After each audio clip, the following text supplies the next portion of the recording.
Jemaat yang kasih diundang untuk bangkit berdiri. Kita mau menyanyikan nyanyian prosesi kita dari NKB 5, Seluruh Dunia Hai Nyanyikanlah. NKB 5, Seluruh Dunia Hai Nyanyikanlah sebagai lagu pembuka kita.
Kebaktian ini berlangsung di dalam nama Bapa, Anak, dan Roh Kudus.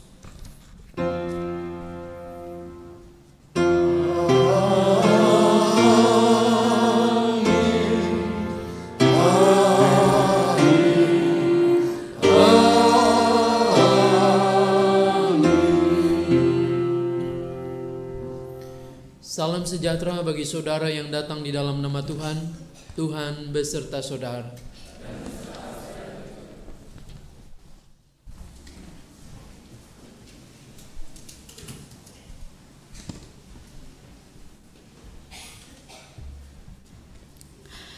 Bapak Ibu Jemaat sekalian, hari ini gereja-gereja di seluruh dunia mengadakan perjamuan kudus. Karena pelaksanaannya bersamaan, maka hari ini kita namakan Hari Perjamuan Kudus Sedunia. Tujuan diselenggarakannya perjamuan kudus bersama ini adalah karena gereja-gereja hendak bersama-sama menghayati hakikat hidup beriman dalam Yesus. Ia telah berjuang mewujudkan rencana Allah, yaitu menyatakan kasih karunia yang menyelamatkan seluruh ciptaan. Hari ini perjamuan kudus sedunia. Pada hari ini gereja-gereja di Indonesia merayakan Hari Pekabaran Injil di Indonesia. Melalui perayaan ini, gereja-gereja di Indonesia ingin menghayati kembali pewartaan kabar baik bagi Indonesia yang dilakukan oleh para zendeling dengan perjuangan yang tidak mudah. Pada hari ini, sebagian jemaat-jemaat di GKI juga memulai bulan keluarga. Kiranya melalui 3 perayaan ini, kita makin menghayati kasih karunia Allah dalam Kristus Yesus dan bersedia terlibat dalam perjamuan bersama Allah di dunia ini. Sebagai nyanyian umat, kita nyanyikan PKJ 102, Amanat Yesus Menuntun Kita.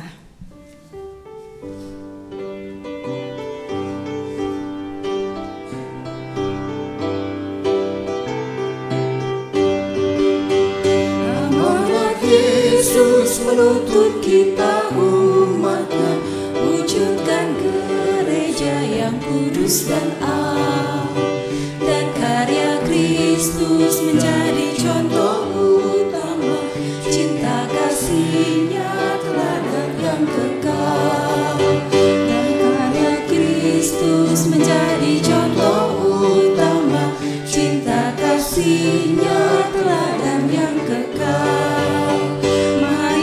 Kita bersatu bergandeng tangan, dipandu Kristus Gembala yang benar, menata kasih untuk benih persatuan saat dunia dalam pergumulan, menata kasih untuk benih persatuan saat dunia dalam pergumulan.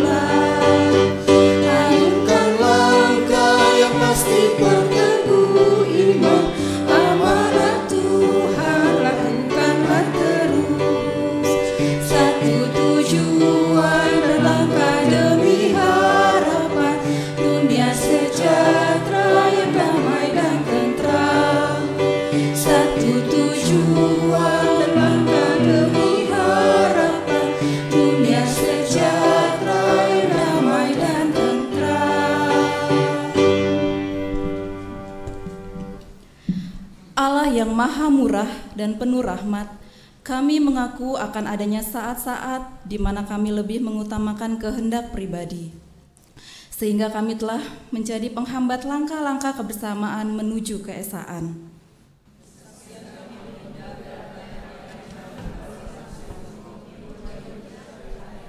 Demi anak Yesus Kristus untuk menjalankan karya keselamatan. Ya Allah, Engkau yang abadi dan benar. Sebagai umat Kristen, kami selalu mengucapkan kepercayaan kami dengan perkataan yang sama. Namun menuju perbuatan kami selalu saja telah menyatakan persatuan benar. Allah, Engkau yang baik dan sabar. Engkau telah memanggil kami datang dari utara, selatan, timur, dan barat untuk menjadi satu dan berada dalam kesatuan kasih-Mu. Namun pementingan diri dan kesombongan rohani telah membuat kami terpecah, lalu gagal menjalankan tugas pembinaan, pelayanan, dan kesaksian.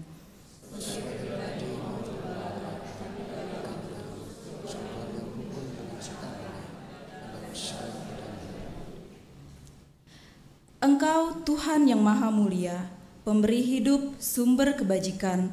Sebagai pribadi dan persekutuan, kami tidak setia dan kurang usaha dalam melanjutkan panggilan yang telah Engkau mulai melalui Kristus.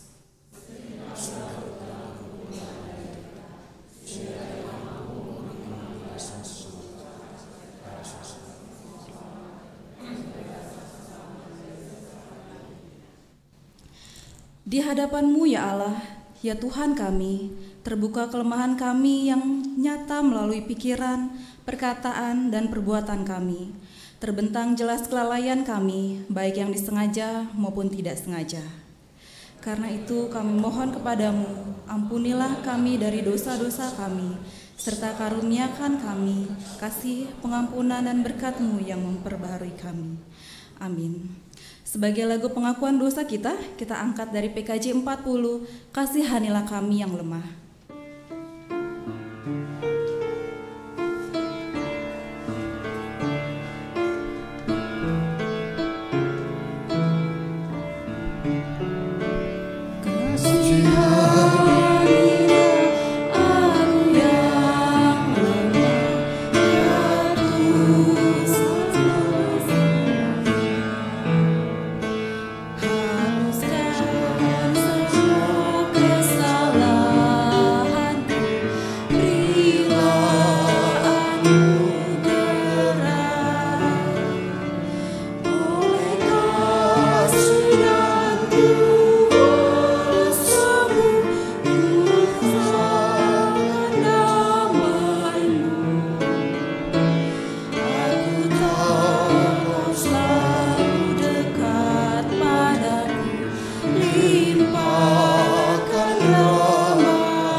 Jemaat diundang untuk bangkit berdiri.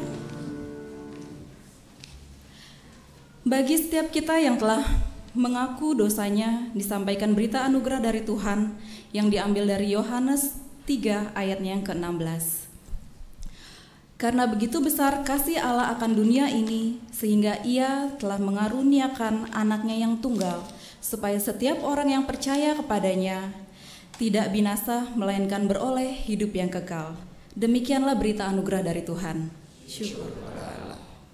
Sebagai lagu syukur kita akan angkat pujian dari PKJ 38, Dosa Dunia Hapuslah.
Silakan duduk kembali.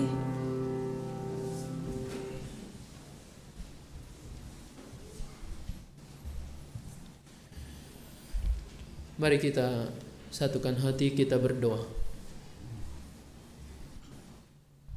Ya Roh Kudus, bekerjalah dengan leluasa. Terangi hati kami, cerahkan akal budi kami, sehingga firman yang akan kami baca, yang akan kami dengarkan dan akan kami simak, dapat mudah kami pahami. Dengan demikian, kami dapat melakukan firman-Mu dalam hidup kami hari demi hari. Anak-anak-Mu yang telah Engkau siapkan membaca bagian demi bagian firman-Mu, dan kami akan mendaraskan Mazmur serta hamba-Mu yang dipercayakan menguraikan firman-Mu pada saat ini. Kiranya Engkau berkenan memakainya. Pakailah Bapa, ini semua sebagai alat, sebagai sarana, di mana Engkau pada saat ini menyatakan kehendak-Mu bagi kami kini dan di sini. Di dalam nama Tuhan kami, Yesus Kristus, yang adalah Sang Firman yang sesungguhnya itu, kami berdoa kepada Bapa di surga. Amin.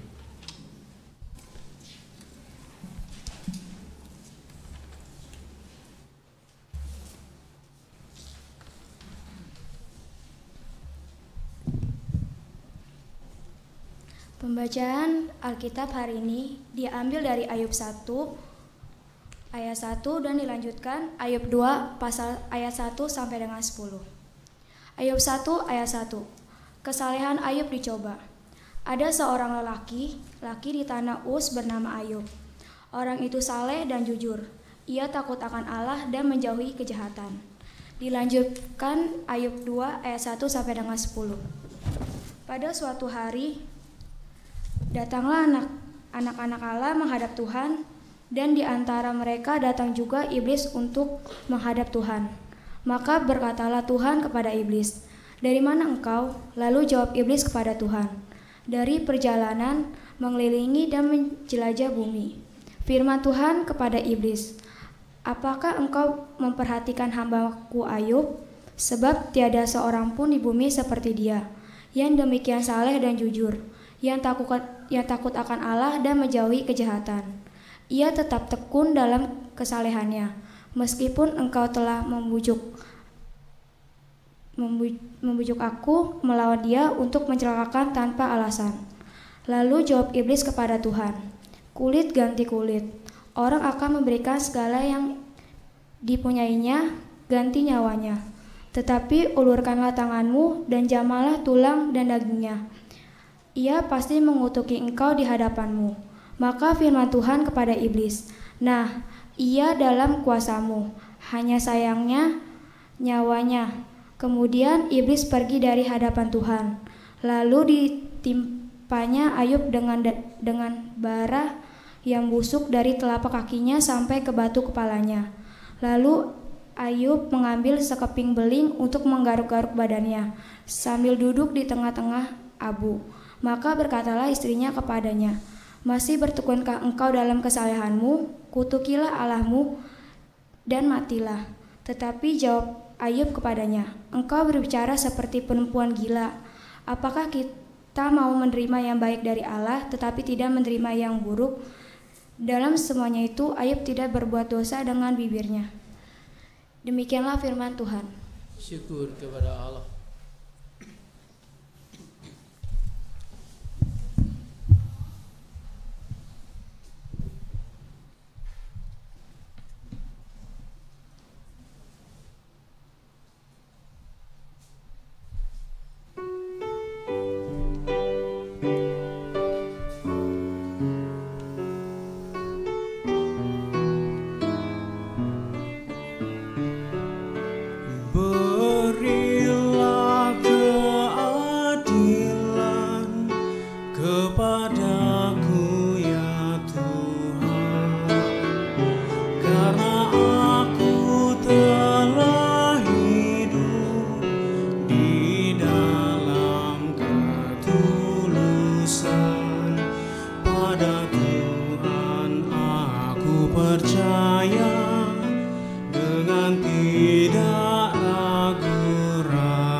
Ujilah aku ya Tuhan, dan cobalah aku, selidikilah batinku dan hatiku,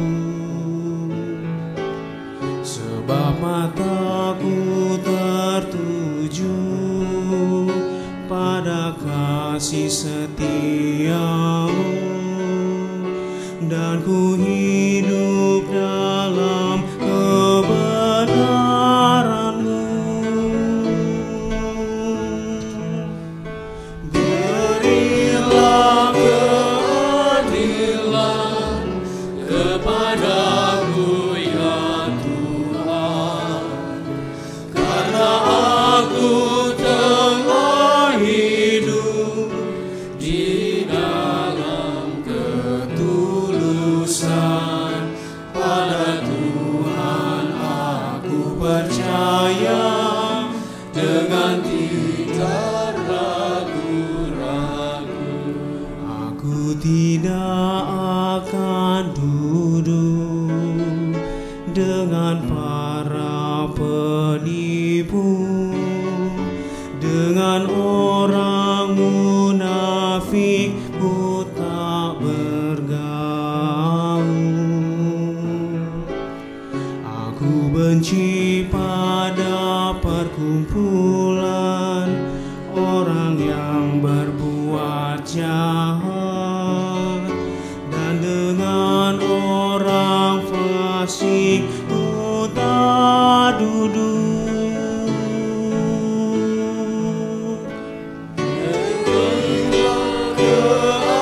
Keadilan kepadaku ya Tuhan, karena aku telah hidup di dalam ketulusan. Pada Tuhan aku percaya dengan tidak ragu-ragu. Aku membasuh tanganku, tanda tidak bersalah, dan berjalan kelilingi mezbah-Mu Tuhan, sambil bernyanyi dengan nyaring, ku naikkan lagu syukur dan kisahkan karya Tuhan yang ajaib. Berilah keadilan kepadaku ya Tuhan, karena aku telah hidup di dalam ketulusan. Pada Tuhan aku percaya dengan tidak ragu-ragu. Tuhan, ku cinta rumah-Mu, tempat kemuliaan-Mu. Jangan cabut nyawaku bersama-sama yang berdosa, atau hidupku bersama penumpah darah yang pada tangannya melekat perbuatan yang mesum, dan tangan kanannya menerima suap. Berilah keadilan kepadaku ya Tuhan, karena aku telah hidup di dalam ketulusan. Pada Tuhan aku percaya dengan tidak ragu-ragu. Tetapi ku ini hidup di dalam ketulusan. Bebaskanlah aku dan kasihani aku. Kakiku berdiri tegak di tanah yang rata. Dalam jemaatku memuji Tuhan. Berilah keadilan kepadaku ya Tuhan, karena aku telah hidup di dalam ketulusan. Pada Tuhan aku percaya dengan tidak ragu-ragu.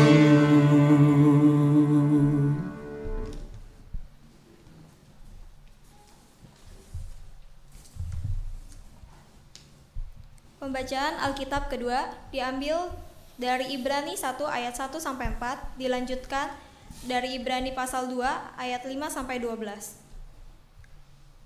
Allah berfirman dengan perantara anaknya. Setelah pada zaman dahulu Allah berulang kali dan dalam pelbagai cara berbicara kepada nenek moyang kita dengan perantara nabi-nabi. Maka pada zaman akhir ini Ia telah berbicara kepada kita dengan perantara anaknya yang telah Ia terapkan sebagai yang berhak menerima segala yang ada. Oleh Dia Allah telah menjadikan alam semesta. Ia adalah cahaya kemuliaan Allah dan gambar wujud Allah dan menopang segala yang ada dengan firman-Nya yang penuh kekuasaan.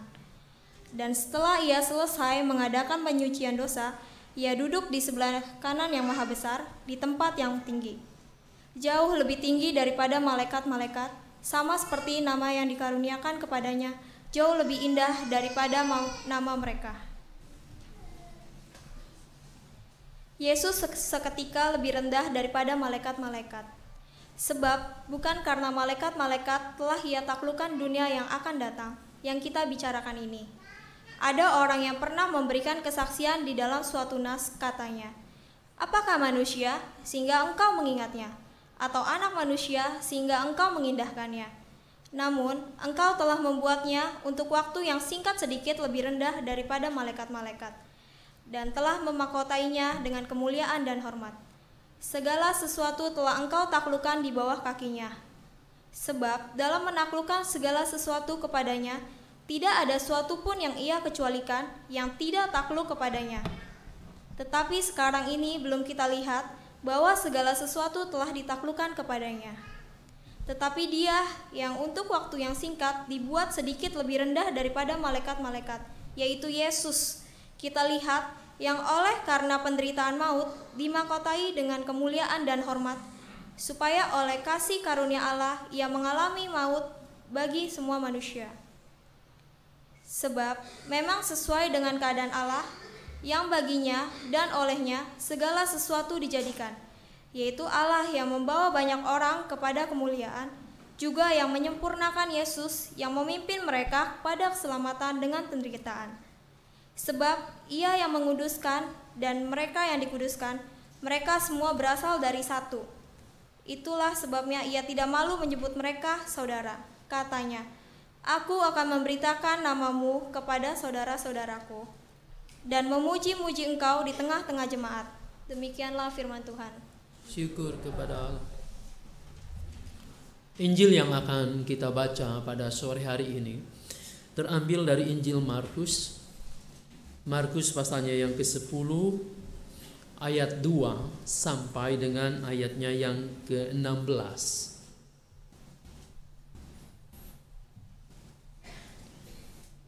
Inilah Injil Tuhan Yesus Kristus menurut Markus pasalnya yang ke-10 ayat 2 sampai 16. Simak dan dengarkanlah Injil Tuhan. Maka datanglah orang-orang Farisi, dan untuk mencobai Yesus mereka bertanya kepadanya, apakah seorang suami diperbolehkan menceraikan istrinya? Tetapi jawabnya kepada mereka, apa perintah Musa kepada kamu? Jawab mereka, Musa memberi izin untuk menceraikannya dengan membuat surat cerai. Lalu kata Yesus kepada mereka, justru karena ketegaran hatimu lah maka Musa menuliskan perintah ini untuk kamu. Sebab pada awal dunia Allah menjadikan mereka laki-laki dan perempuan. Sebab itu laki-laki akan meninggalkan ayahnya dan ibunya dan bersatu dengan istrinya, sehingga keduanya itu menjadi satu daging. Demikianlah mereka bukan lagi dua, melainkan satu. Karena itu, apa yang telah dipersatukan Allah tidak boleh diceraikan manusia. Ketika mereka sudah di rumah, murid-murid itu bertanya pula kepada Yesus tentang hal itu. Lalu katanya kepada mereka, barang siapa menceraikan istrinya lalu kawin dengan perempuan lain, ia hidup dalam perzinahan terhadap istrinya itu. Dan jika si istri menceraikan suaminya dan kawin dengan laki-laki lain, ia berbuat zina.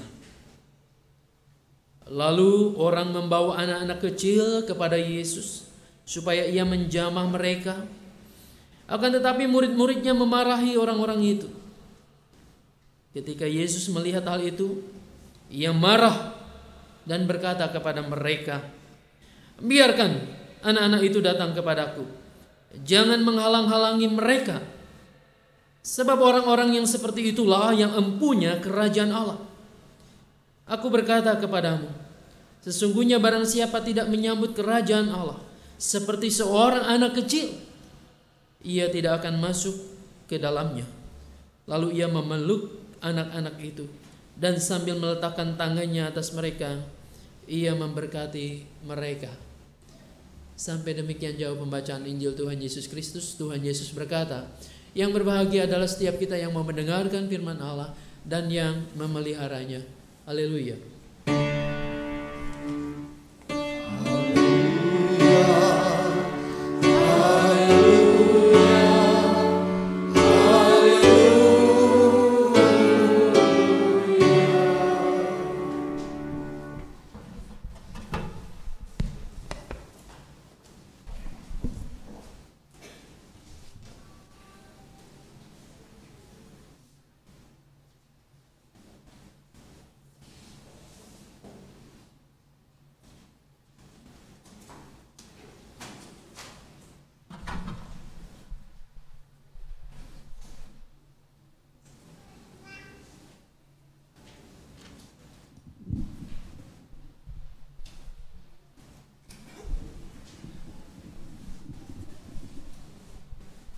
Oi bro. Oi bro. Kayaknya murung nih. Iya nih bro. Gara-gara Audi ya, Audi. Bro. Audi kan? Bukan Audi mobil loh, Audi yang cantik itu kan? Gara-gara itu ya? Ya lu mah nggak tahu. Yang namanya lu itu jatuh cinta, terus lu dicuekin sama orang yang lu cinta. Rasanya tuh sakitnya tuh di sini. Di sini. Dicuekin cewek sakit. Ya. Kayaknya beneran mau jadian sama Audi ya? Iya. Pakai nanya lagi lu. Seriusan? Pakai nanya lagi. Apapun gue bakal lakuin buat dia, asalkan dia seneng sama gue. Oh, seriusan apapun yang bakal dilakuin? Ya iya ya, masa gue bohong. Nggak tahu sih nih, lu percaya apa enggak ya? Tapi gue punya suatu solusi, tapi nggak tahu dia lu percaya apa enggak. Emang solusinya apa dulu? Nih gini, gue punya temen. Dia deketin cewek. Awalnya tuh cewek setiap dideketin jauh terus. Setiap mau dideketin dia jijik banget tuh sama tuh cowok. Tapi ketika dia mendatangi seseorang ini, itu cewek ngejar-ngejar tuh cowok. Tahu nggak? Dia ke dukun. Dukun? Ke paranormal. Boleh juga tuh. Cara gue juga. Mau nggak? Kayaknya udah mentok aja nih. Seriusan? Yaudah yuk, sekarang anterin gue aja deh. Ayo, kita bikin ceweknya kejar-kejar lu ya. Iya. Oke.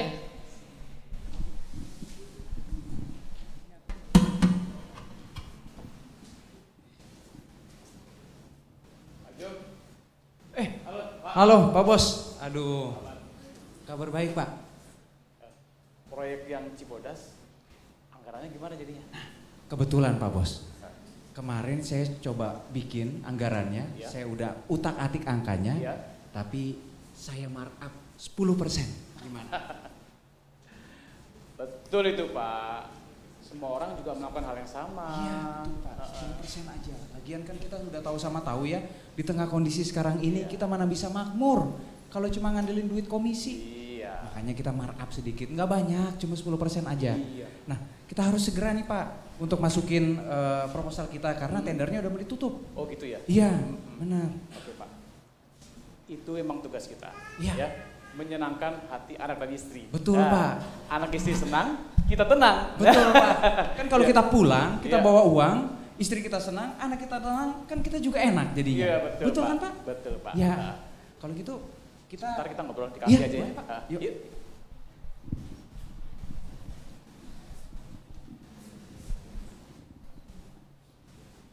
Sindu, jalan yuk.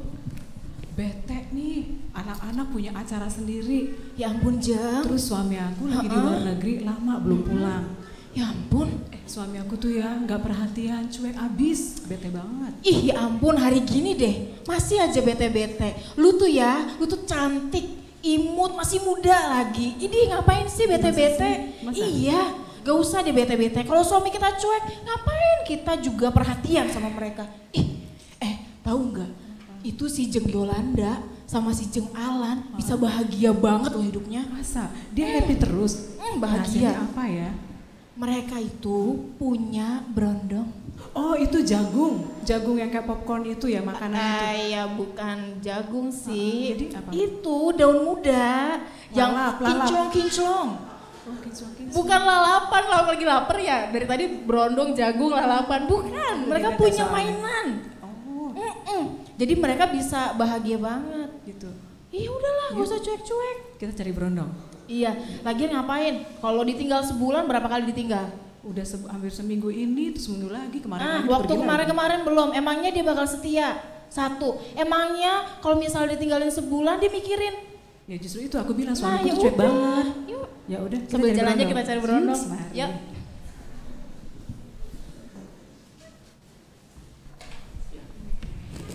Bapak Ibu sekalian, saya mau bertanya dulu ya. Namamu siapa? Nama Gideon. Gideon. Iya. Kamu serius sama Audi? Serius nggak? Enggak. Bukan Audi. Bukan Audi. Ada yang lain? Boleh tahu nggak siapa? Jangan. Kalau yang namanya Gideon ini, menurut Bapak Ibu sekalian, dia berjuang nggak untuk mendapatkan Audi itu? Berjuang. Perjuangannya gimana ya?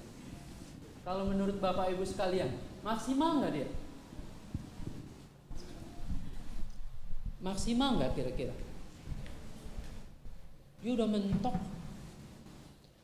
udah nggak tahu lagi caranya seperti apa untuk mendapatkan tadi itu Audi, bukan mobil ya. Sampai sakitnya di sini katanya. Kalau Bapak ini beneran nggak tadi? Dalam hidup nyatanya bener nggak? Enggak Pak. Bener nih? Nggak pernah markup-markupan gitu? Mungkin pernah ya. Mungkin pernah. Tadi yang nyari berondong, kira-kira ada nggak kepikiran tuh begitu? Enggak. Ya mudah-mudahan enggak ya. Ini hanya sebagai fragmen saja. Tema kita kali ini enggak muncul. Tadi pagi langsung muncul. Tema kita adalah keluarga Kristen di tengah perjuangan.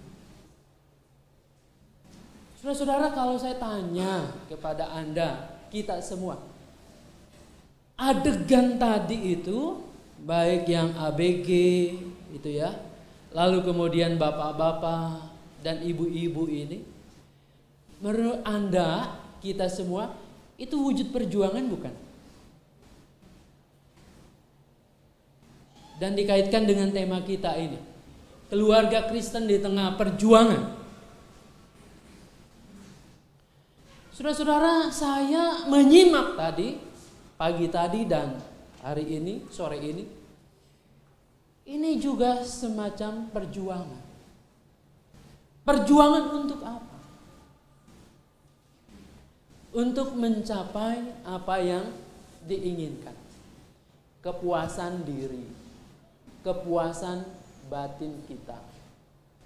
Kepuasan nafsu duniawi kita. Nah, apakah yang Tuhan inginkan adalah perjuangan-perjuangan yang seperti itu? Apakah bisa mendapatkan pacar dengan cara begitu? Mendapatkan uang banyak dengan cara yang demikian? Memuaskan hasrat ketika suami tidak ada?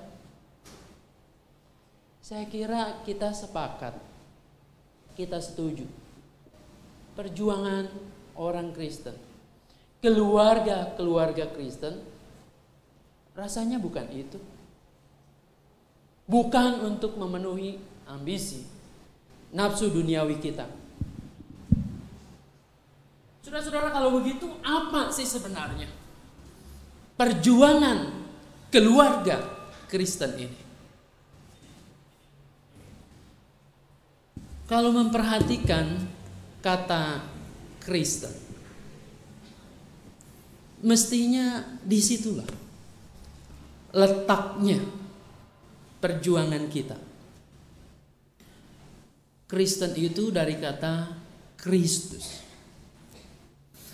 Anda dan saya disebut Kristen karena kita adalah pengikut Kristus. Yang namanya pengikut adanya di mana? Di samping, kiri kanan, atau di depan? Saya kira kita semua sepakat juga. Namanya pengikut itu pasti ada di belakang. Yesus di depan, kita mengikuti dari belakang. Dalam dunia ketika Yesus hidup, ini lazim terjadi. Guru itu selalu akan berdiri, akan berjalan di depan. Dan kemudian diiringi murid-muridnya. Enggak ada murid yang berani mendahului gurunya, kecuali atas permintaan sang guru ini. Konsekuensinya apa sih? Kalau kita ada di belakang sang guru itu, di belakang Yesus itu, kita akan melihat yang di depan kita. Kita akan berjalan di belakang sang guru itu. Saudara-saudara, di belakang kita akan mendengar ajaran sang guru. Gaya hidupnya seperti apa? Teladannya bagaimana? Lalu kemudian kita akan menapaki jalan yang dilalui oleh Tuhan Yesus itu. Kira-kira jalannya mudah atau gampang?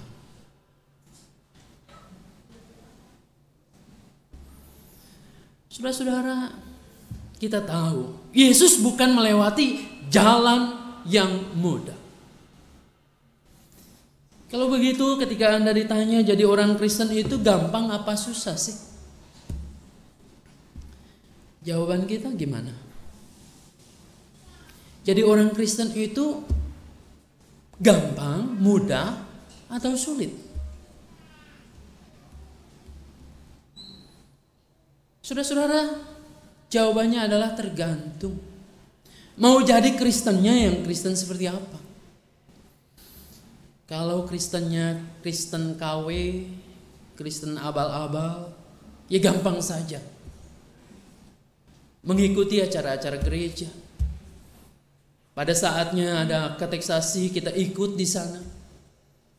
Lalu kemudian pada waktunya ada baptisan, kita dibaptis. Selesailah. Jadilah anggota gereja, orang Kristen. Saudara-saudara, masalahnya tidak sederhana seperti itu. Jelas yang Tuhan mau, yang Tuhan inginkan adalah menjadi Kristen pengikut Yesus yang sungguh-sungguh. Yang bagaimana pengikut Kristus yang sungguh-sungguh? Yang berjuang seperti yang diperjuangkan oleh Tuhan Yesus itu. Apa sih yang diperjuangkan Tuhan Yesus selama hidupnya ini? Alkitab mencatat perjuangannya bukan perjuangan ambisi, meraup pengikut sebanyak-banyaknya. Bukan itu. Perjuangannya bukan untuk menciptakan kenyamanan bagi dirinya sendiri dan pengikutnya. Perjuangannya bukan supaya Israel bebas secara politis dari penindasan Romawi.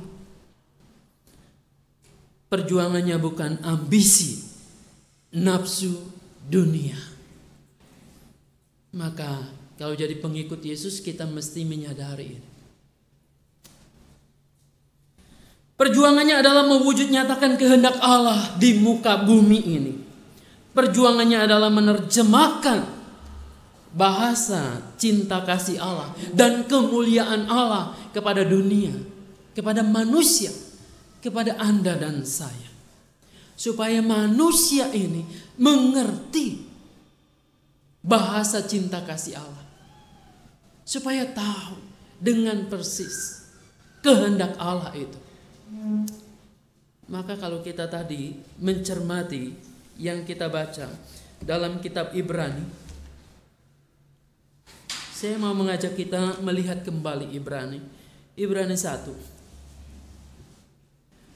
Saudara-saudara, di sana dikatakan setelah pada zaman dahulu Allah berulang kali dan dalam pelbagai cara berbicara kepada nenek moyang kita dengan perantaraan nabi-nabi.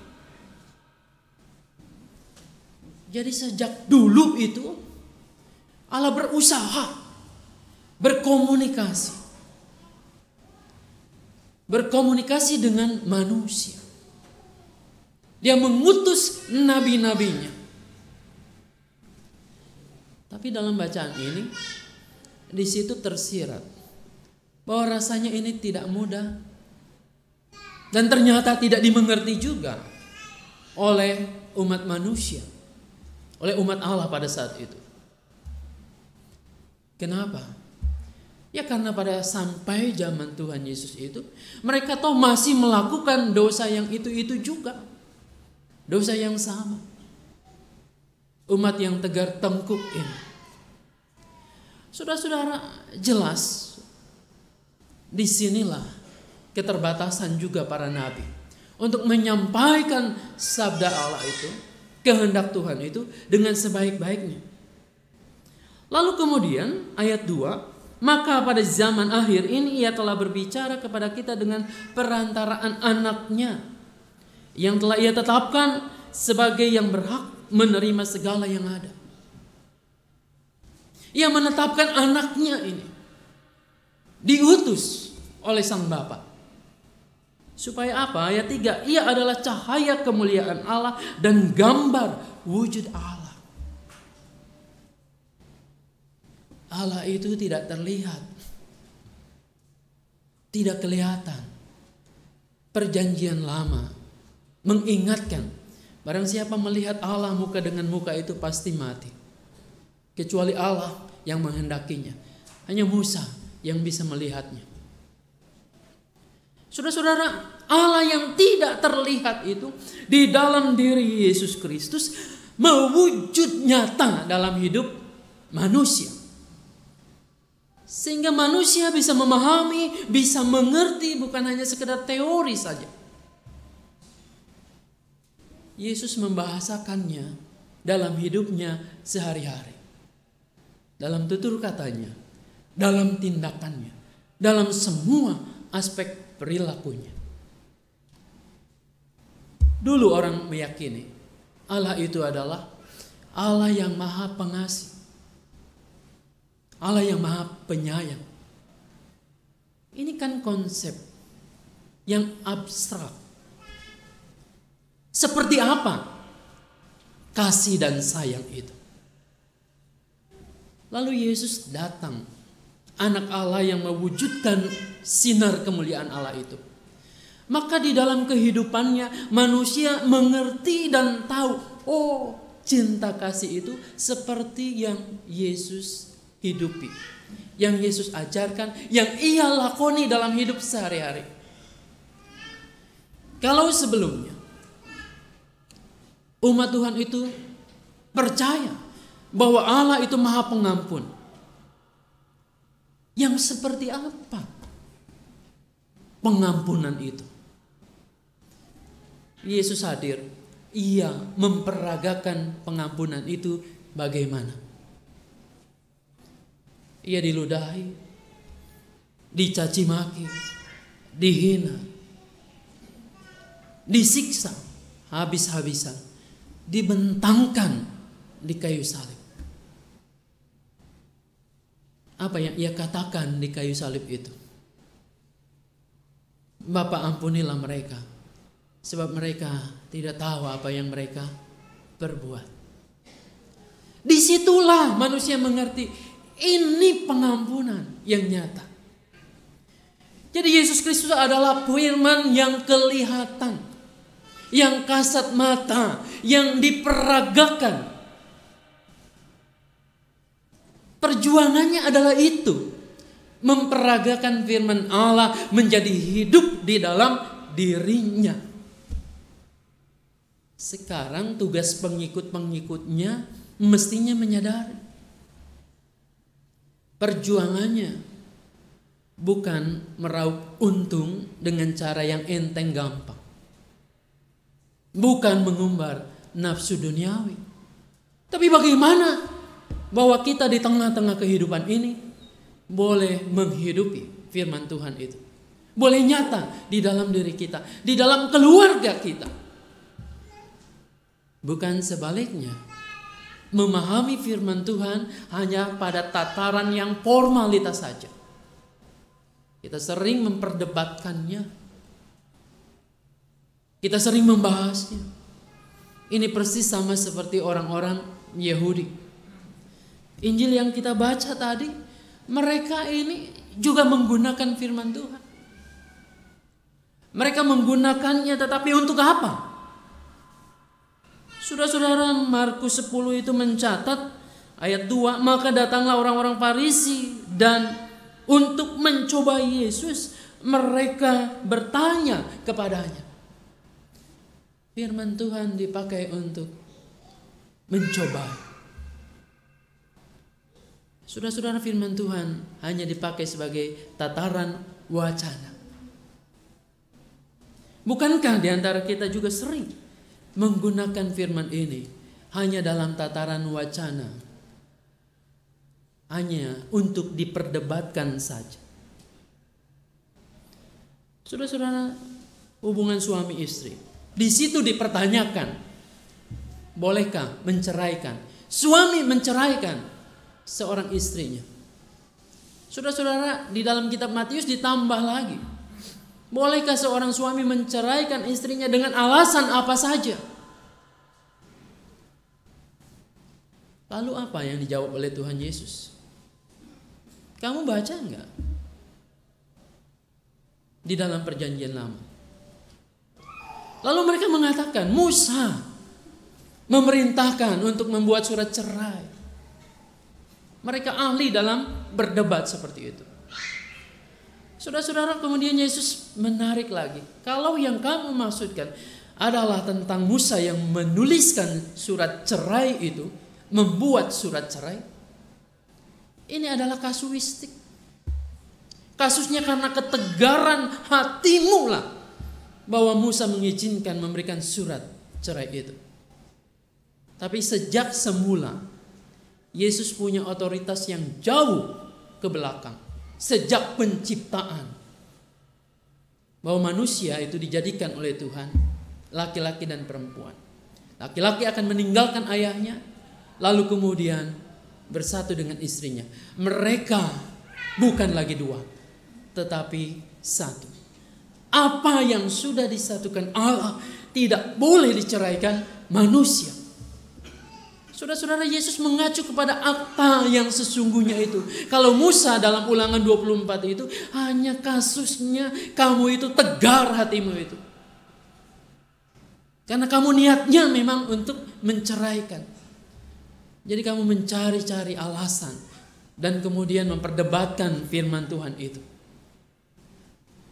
Bukankah pada saat ini juga sering terjadi perang ayat dalam kehidupan rumah tangga kita? Saudara-saudara, saya seringkali melihat Efesus pasal 5 ini disalahgunakan. Efesus pasal 5 ayatnya yang ke-22. Ada seorang suami yang diperlakukan oleh istrinya mungkin tidak sesuai dengan harapannya lagi. Kalau dulu begitu perhatian, begitu setia, mungkin salah pasang dasi aja dibetulkan dan seterusnya. Kini dirasa tidak demikian. Sang suami orang Kristen dan tahu ayat. Kemudian ia membuka Efesus 5 ayat 22 ini. Apa bunyinya? Hai istri, tunduklah kepada suamimu seperti kepada Tuhan. Kamu harus tunduk. Apakah istri juga diam saja? Saudara-saudara, istri yang tahu firman Tuhan tidak diam. Ia pakai ayat 25. Hai suami, kasihilah istrimu sebagaimana Kristus telah mengasihi jemaat. Kamu jangan hanya pandai menuntut. Apakah kasihmu sudah sama seperti kasih Tuhan Yesus kepada jemaat, sehingga kamu menuntut aku tunduk? Jadilah perang ayat di dalam keluarga. Saudara-saudara, apakah salah ini ayat-ayat? Ayat-ayat yang tercantum ini, yang dituliskan oleh Paulus ini. Saya kira tidak salah. Yang salah adalah orang yang memakainya. Saudara-saudara, bagaimana kalau seorang penatua pria pada saat ini datang untuk melayani, lalu kemudian ia memakai sanggul, pakai kebaya, pakai kain. Anda melihatnya bagaimana? Diam saja? Saya yakin minimal Anda akan bertanya, ada apa nih orang? Mungkin Anda akan tersenyum. Kenapa dia begitu? Saudara-saudara, seharusnya kita juga akan geli, tertawa, menertawakan diri sendiri manakala ayat-ayat ini dipakai. Salah memakainya. Efesus 5 ayat 22 itu ditujukan kepada siapa? Hai istri, bukan kepada suami. Tapi kenapa banyak dipakai oleh para suami untuk menekan istrinya supaya tunduk dan setia? Ayat 25. Jelas alamatnya. Hai suami. Ini bukan untuk istri. Seharusnya sebaiknya para suami itu jangan membaca ayat 22. Para istri jangan membaca ayat 25. Lakukanlah bagian masing-masing. Maka yang terjadi adalah kehidupan kita menjadi kehidupan yang baik, yang menyenangkan. Bukan menuntut orang lain, pihak lain untuk taat, untuk setia, untuk mengasihi. Ada bagiannya masing-masing. Saudara yang dikasihi dan mengasihi Tuhan Yesus, dalam kenyataannya, kehidupan keluarga atau lebih tepatnya pernikahan ini bukan karena kurang cinta kasih sehingga terjadi percekcokan, terjadi rencana-rencana cerai kalau dalam bacaan Markus ini. Tapi saya memikirkan dan sependapat dengan apa yang dikatakan oleh Jerry Chapman. Dia seorang profesor ahli konselor pernikahan.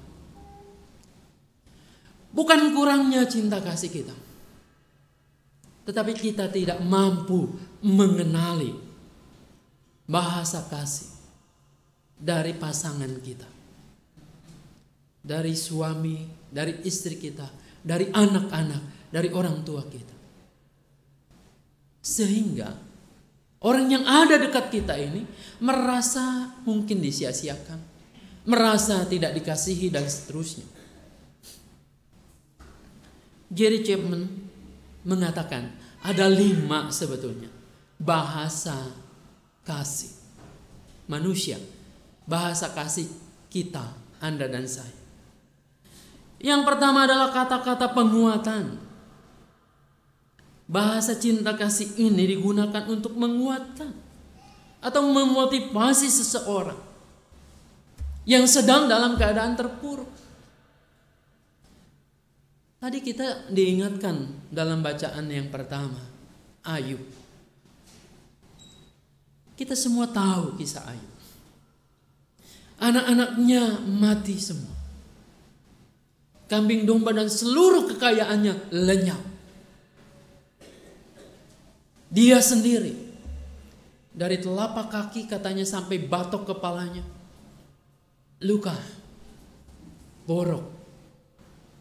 Dan dia membutuhkan beling untuk menggaruk lukanya itu.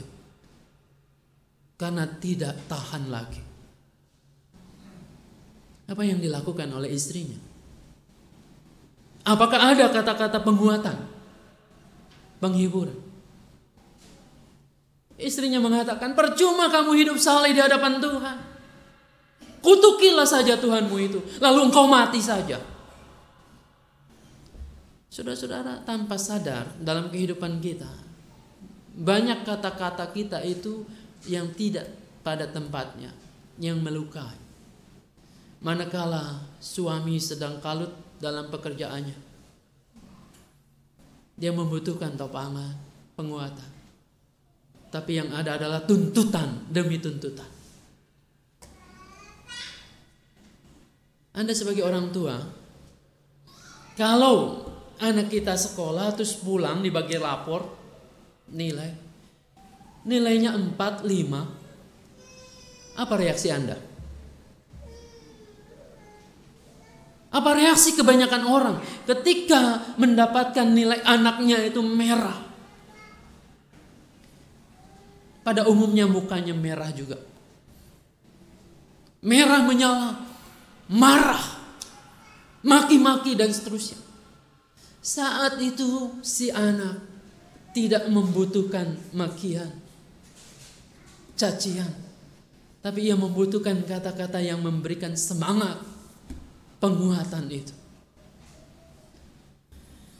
Kemudian yang kedua kata Jerry Chapman ini, tindakan melayani.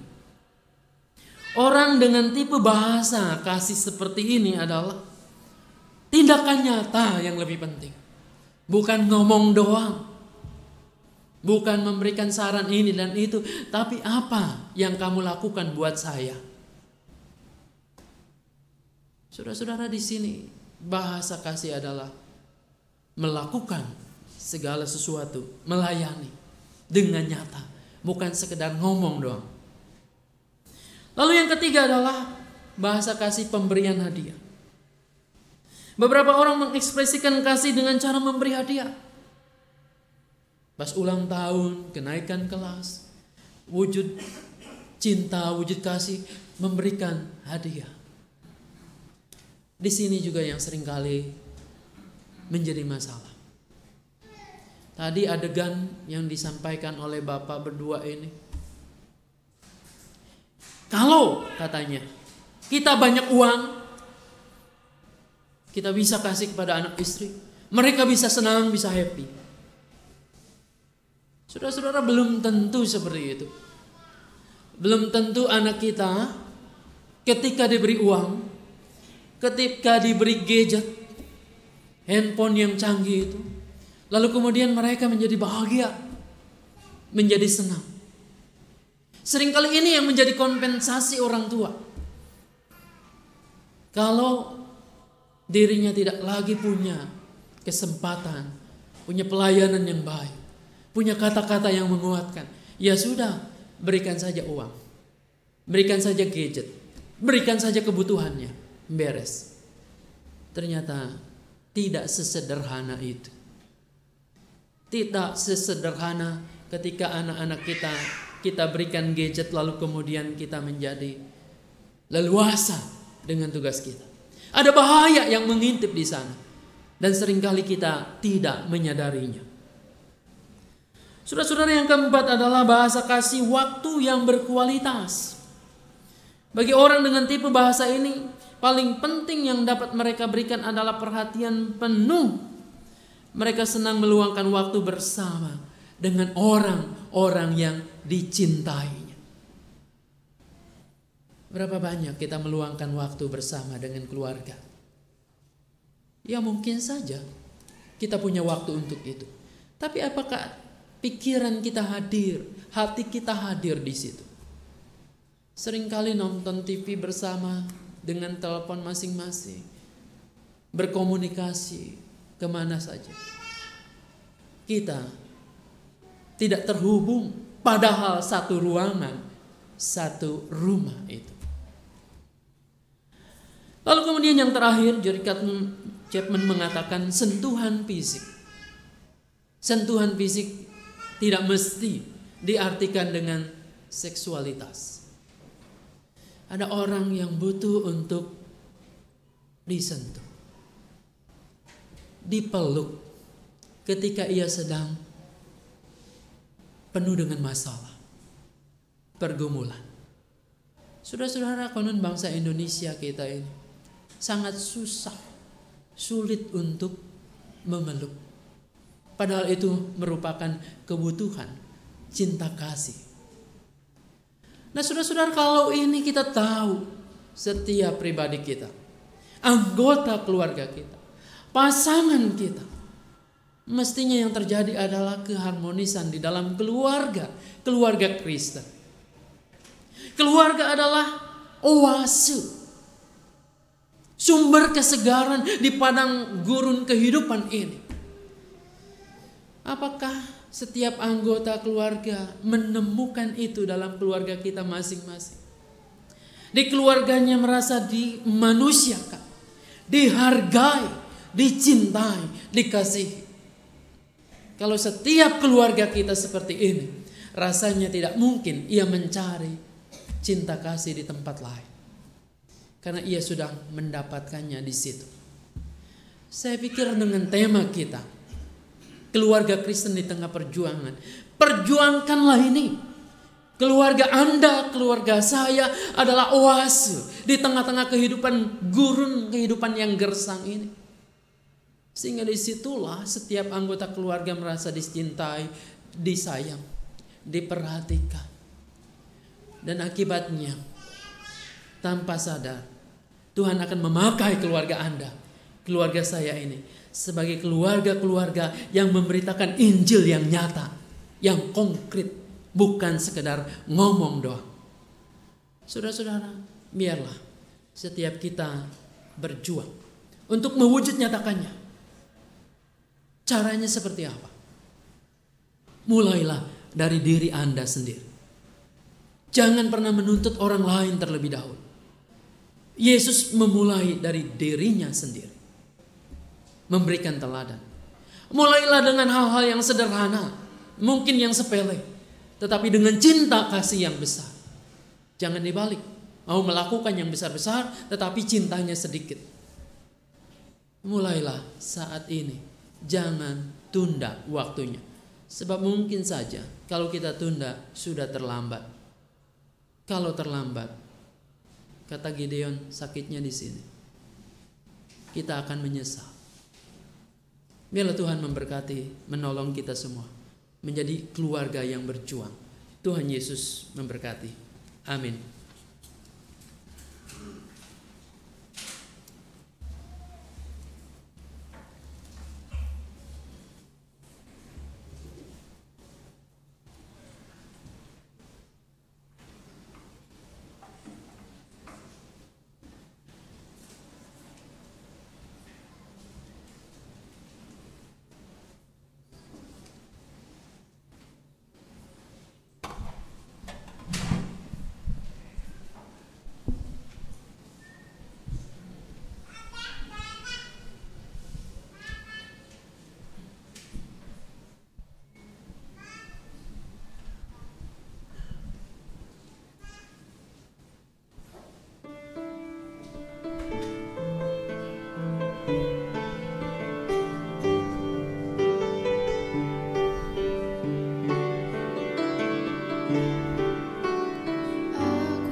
Jemaat terkasih, marilah bersama dengan umat Allah di masa lalu, masa kini, dan masa depan mengingat pengakuan pada baptisan kita menurut pengakuan iman rasuli. Demikian. Aku percaya pada Allah, Bapa yang Maha, Halik langit dan bumi, dan kepada Yesus Kristus, anak yang tunggal Tuhan kita, yang dari Roh Kudus, lahir dari Maria, yang beritaan sengsara di bawah pemerintahan Pontius Pilatus, disalibkan, mati dan kuburkan, turun kerajaan maut. Pada hari yang ketiga bangkit pula dari orang mati, naik surga, duduk sebelah kanan Allah, Bapa yang Maha Kuasa, dan dari sana Ia akan datang untuk menghakimi orang hidup dan mati. Aku percaya pada Roh Kudus, gereja yang kudus dan am, persekutuan orang kudus, pengampunan dosa, kebangkitan orang mati, dan hidup yang kekal.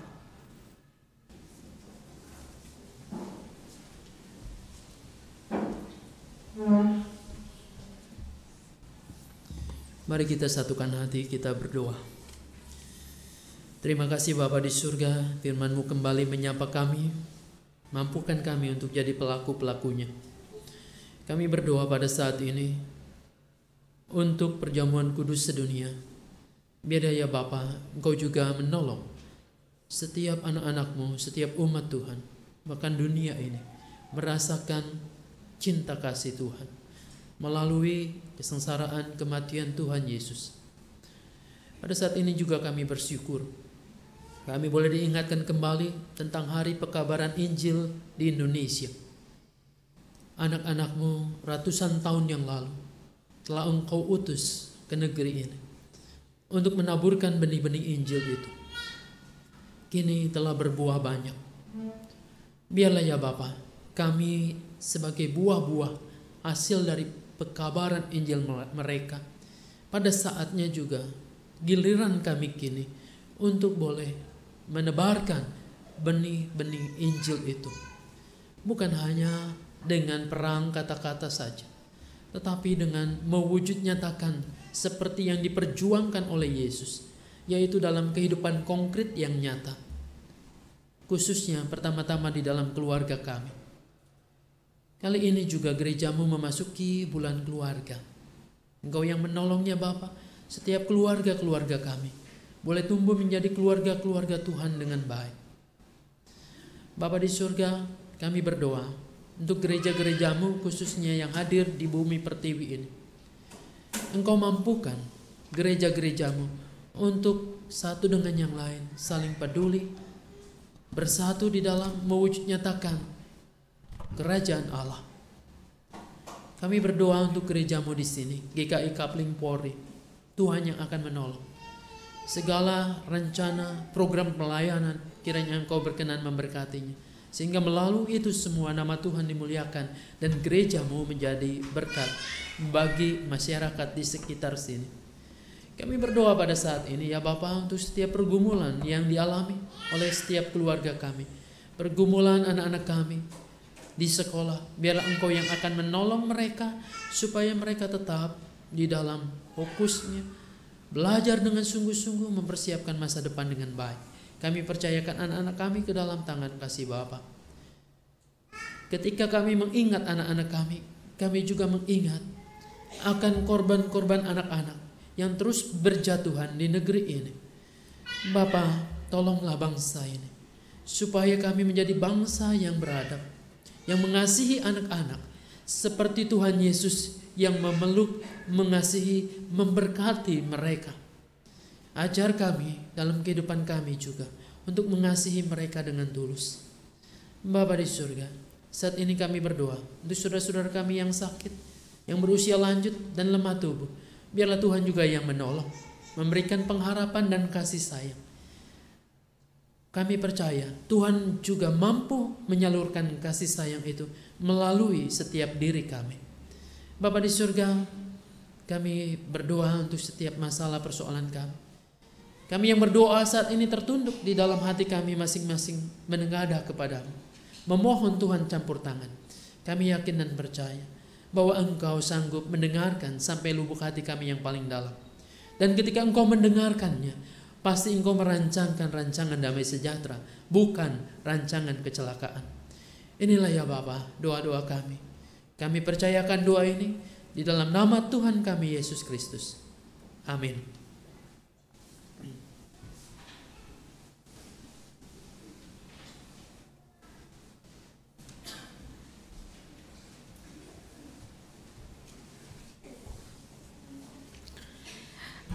Bapak, Ibu, dan Saudara yang dikasihi Tuhan Yesus, kita bersyukur untuk setiap berkat Tuhan yang telah kita terima dalam kehidupan kita.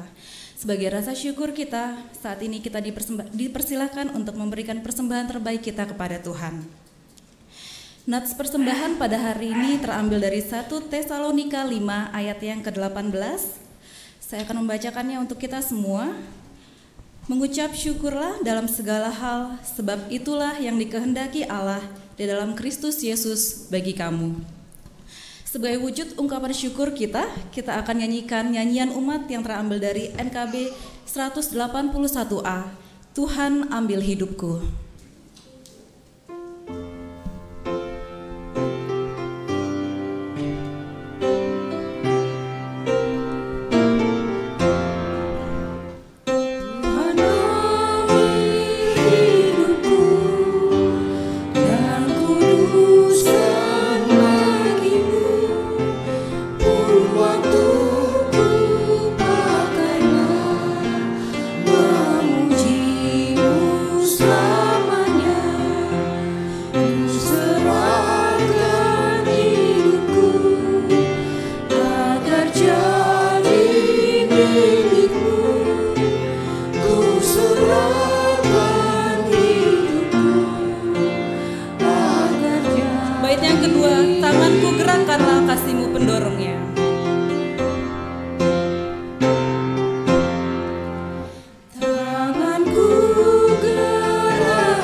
Serahkan hidup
akan menyanyikan baitnya yang ketiga dan keempat.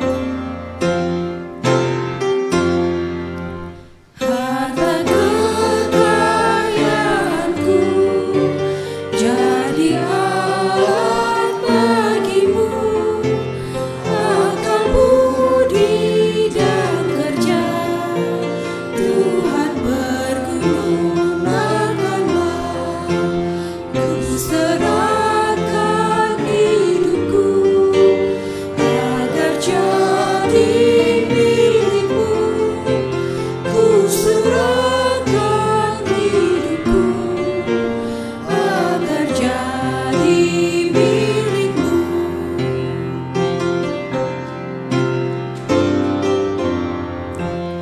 Limpah ruah kasih-Mu, ku serahkan padamu.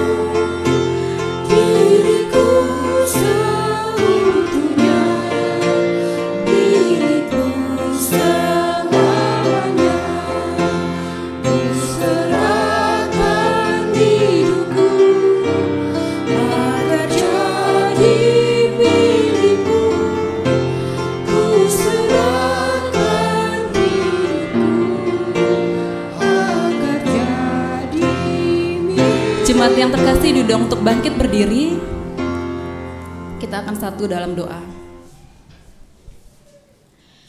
Bapa yang Maha Kasih, kami mengucap syukur dan berterima kasih untuk setiap berkat Tuhan yang telah Engkau berikan dalam kehidupan kami, untuk setiap kasih setiamu yang tidak habis-habisnya dalam hidup kami.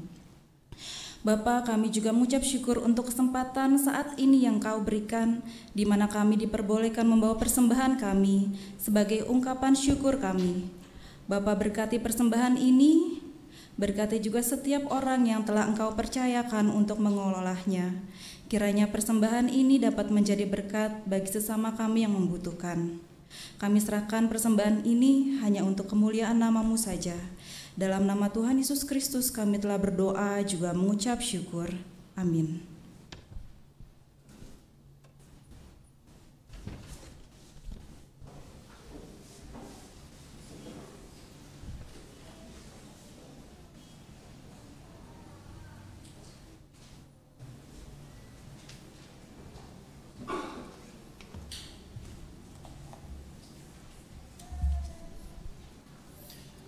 Saudara-saudara, saat ini kita bersama-sama merayakan perjamuan kudus sedunia. Karena Tuhan Yesus sendiri yang menetapkannya dan mengundang kita untuk melakukannya. Perjamuan kudus ini diperuntukkan bagi saudara-saudara yang telah dibaptiskan dan mengaku percaya serta tidak berada di bawah penggemalaan khusus. Kami juga dengan penuh sukacita menyambut saudara-saudara yang berasal dari gereja lain yang bersedia dan siap untuk merayakan perjamuan kudus bersama-sama dengan kami kini dan di sini. Agar perjamuan kudus ini sungguh-sungguh menjadi berkat bagi kita, selayaknya lah kita memeriksa diri kita masing-masing di hadapan Tuhan. Kita mengambil saat teduh. Saudara-saudara, apakah kita hidup dalam damai dengan Allah? Apakah kita hidup dalam damai dengan sesama kita? Dengan istri atau suami? Dengan orang tua atau anak? Dengan saudara-saudara? Dengan teman dan tetangga, dan dengan siapapun yang kita jumpai di dalam kehidupan kita. Di dalam ketidaksempurnaan kita, kita percaya bahwa Allah menyucikan kita dari segala dosa kita, membarui hidup kita, memampukan kita untuk mempersaksikan kasih Kristus melalui hidup kita, dan melayakkan kita untuk merayakan perjamuan kudus pada saat ini. Kita masuk ke dalam pengarahan hati. Marilah kita mengarahkan hati kita kepada Tuhan Marilah kita bersyukur kepada Tuhan Allah kita. Kita berdoa. Bapa di surga, Engkau mengenal kami satu demi satu, dari ujung rambut sampai dengan telapak kaki kami. Bahkan apa yang kami pikirkan pun Engkau tahu. Engkau tahu seberapa berdosanya kami di hadapan-Mu. Tapi sungguh luar biasa, Engkau masih terus mengundang kami, memanggil kami untuk mendekat kepadamu. Sungguh, ini adalah kasih sayang yang luar biasa. Kami bersyukur atas kasih dan rahmat-Mu itu di dalam Tuhan kami Yesus Kristus. Amin. Ya Allah yang kudus, kami bersyukur kepadamu, sebab Engkau pencipta alam semesta yang memeliharanya dengan penuh kasih sayang. Kami bersyukur karena anak-Mu Yesus Kristus yang menjadi jalan, kebenaran dan hidup bagi kami. Kami bersyukur karena Roh Kudus yang Engkau kirimkan untuk mengajar dan menghibur kami dalam kehidupan di bumi ini. Kemuliaan-Mu kami agungkan dalam paduan suara bersama para malaikat yang tak henti-hentinya menyanyi.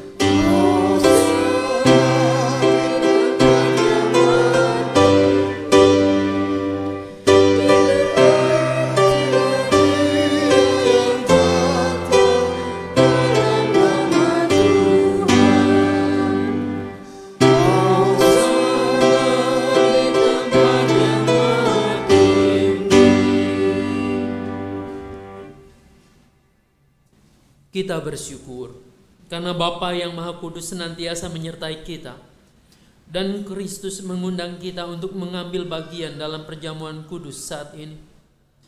Kita yakin bahwa Roh Kudus telah dicurahkan atas kita, sehingga dengan iman kita mengalami kehadiran Kristus bersama kita kini dan di sini.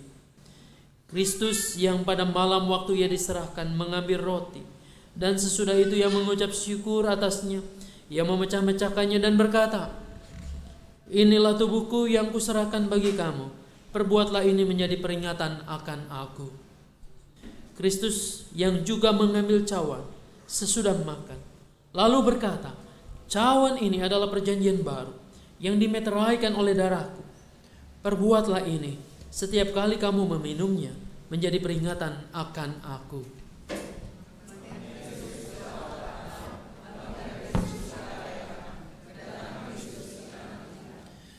Pada saat ini kita hadir dalam peristiwa karya kasih Allah yang menyelamatkan dunia.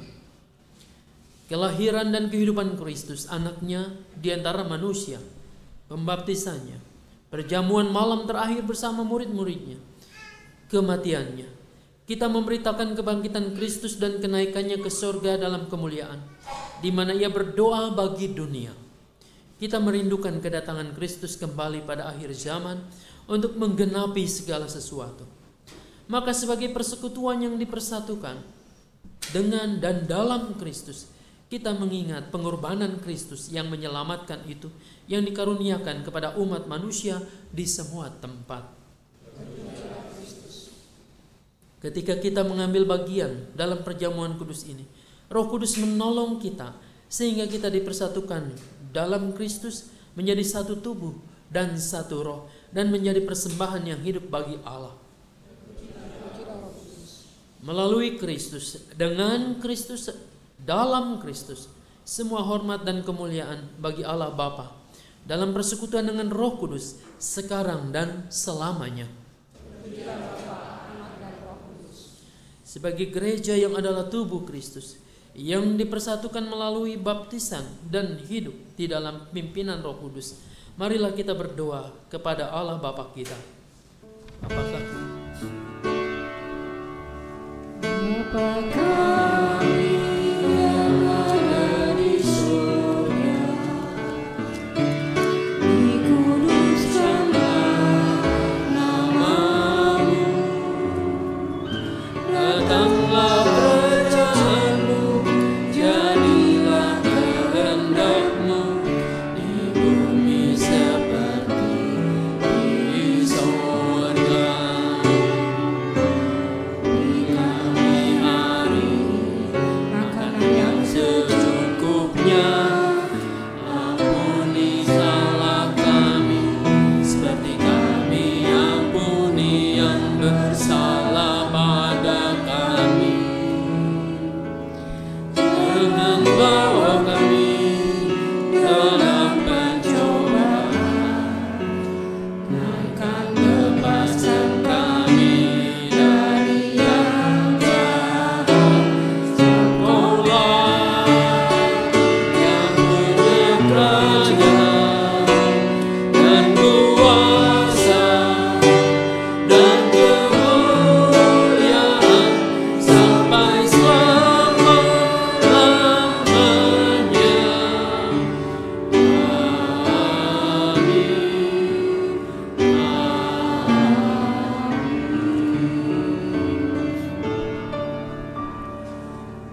Tuhan telah mengampuni dan mempersatukan kita. Oleh karena itu marilah kita hidup dalam damai dan pengampunan. Damai Tuhan besertamu.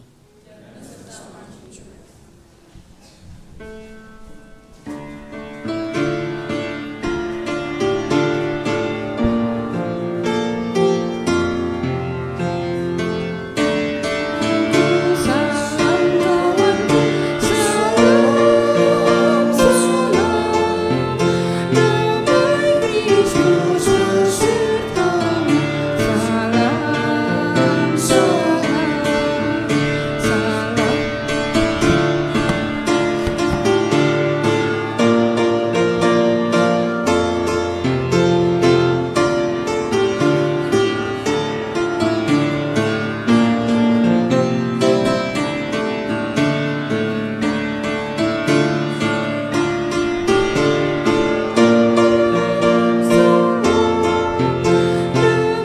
Kristus besertamu.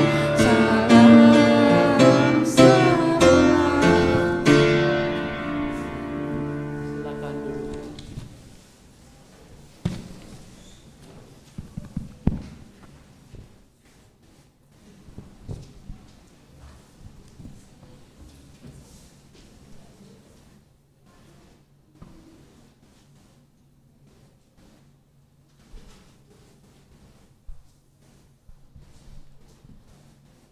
Roti yang dipecah-pecahkan ini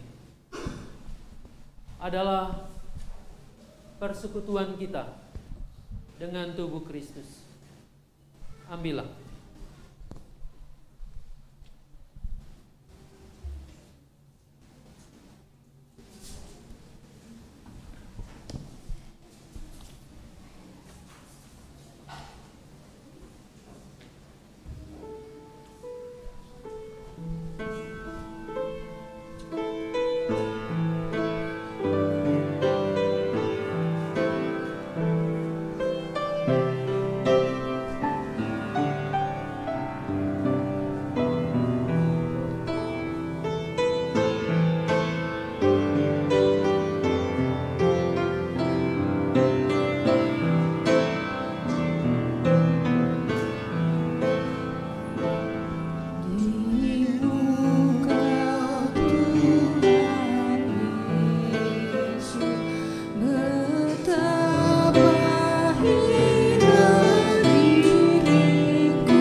di antara saudara-saudara yang berniat merayakan perjamuan kudus namun belum menerima roti perjamuan?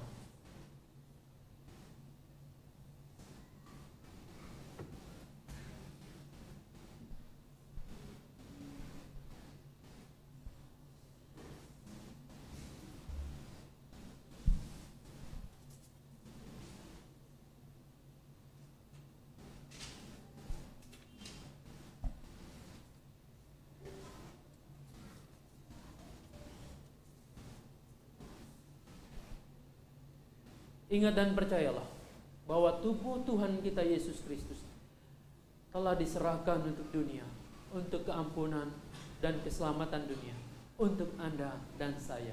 Makanlah.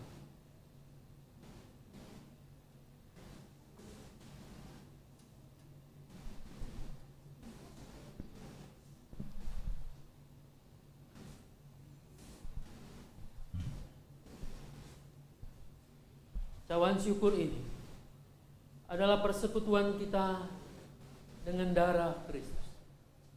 Ambillah.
Apakah ada di antara saudara-saudara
Ingat dan percayalah bahwa darah Tuhan kita Yesus Kristus telah dicurahkan untuk keselamatan dunia, untuk Anda dan saya. Minumlah.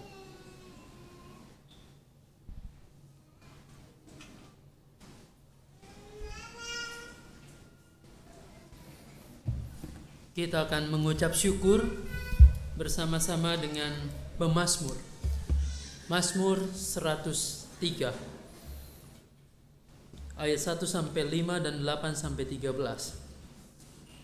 Pujilah Tuhan hai jiwaku, pujilah namanya yang kudus hai segenap batinku.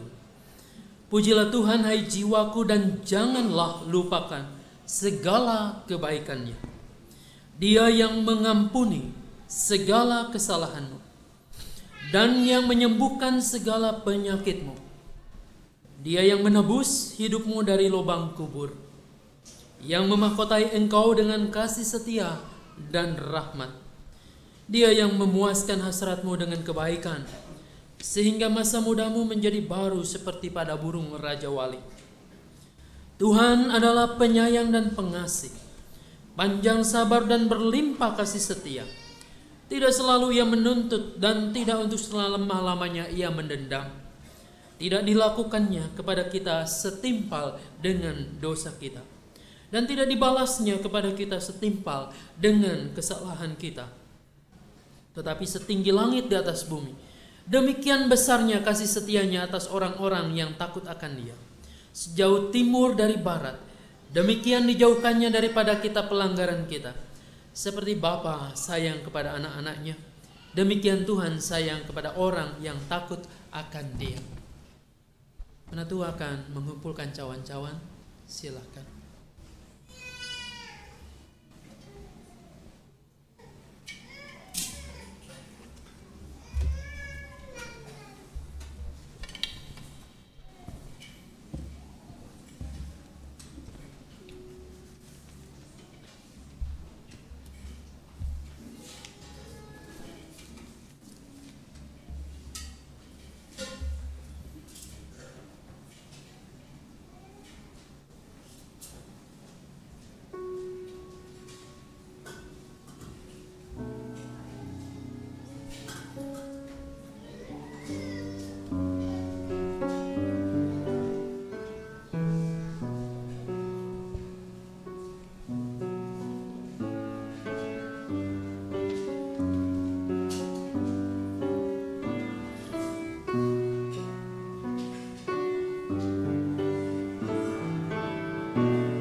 Dengan berdiri kita menyanyi nyanyian pengutusan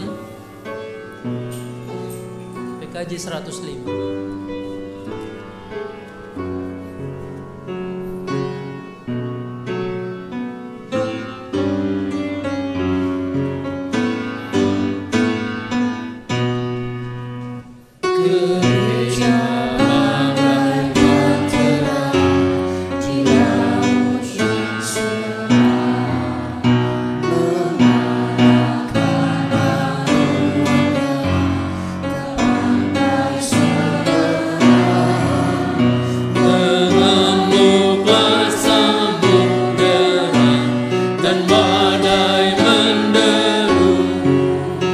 Gelombang zaman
Tuhan semua binasa, maka arahkanlah hatimu kepada Tuhan. Jadilah saksi Kristus. Terpujilah Tuhan. Pulanglah dengan sejahtera, kembalilah ke dalam tugas dan tanggung jawab saudara, dan terimalah berkat Tuhan. Tuhan memberkati engkau dan melindungi engkau. Tuhan menyinari engkau dengan wajahnya dan memberi engkau kasih karunia. Tuhan menghadapkan wajahnya kepadamu dan memberi engkau damai sejahtera.